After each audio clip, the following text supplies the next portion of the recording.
well, don't listen to what they say. If you know you're not gay, it's fine. I was like, I am gay, mummy, I am. Being gay was something I knew I was, but I was also Christian. Went to Church of England's primary school and secondary school. I wasn't sure what it would be like when I came out. I knew or believed at the time it was a sin to be gay. So I was very conflicted about when I would come out, if I would come out. And it was more of an accident because I had a crush on a boy at 15 and I just decided I would ask him out. Obviously, by doing that at school, then everyone finds out that I'm gay and then it gets around the school and then I eventually have to tell my mum. Lots of people got bullied for lots of different reasons, but I think the overall way that the school would deal with bullying would be like, what would Jesus do? Jesus loved everyone. And so that was kind of their way of kind of making all bullying bad, but not necessarily saying it was like okay to be gay or good to be gay, or but they just said, Jesus loved everyone. We mustn't pick on anyone for their differences, and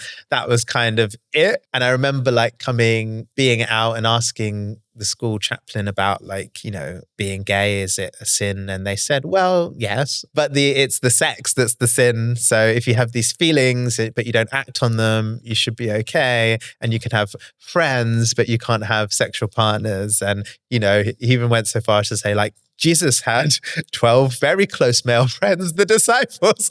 So it wasn't entirely easy. There were some people that were a bit mean to me at school. So I had to go home and tell my mum that I was gay. But she was very supportive. I mean, at first she said, well, don't listen to what they say. If you know you're not gay, it's fine. I was like, I am gay, mummy, I am. And I was crying and she comforted me. And the first thing she warned me about was, HIV and making sure I would use condoms if I was going to have sex. That was a bit of because I wasn't really even thinking about it at 15. I wasn't thinking about sex really. I just wanted a boyfriend to hold his hand and, maybe kiss. And just have someone to love. Oral Histories by Queer Global. Together, we're keeping our stories alive. One voice, one story at a time.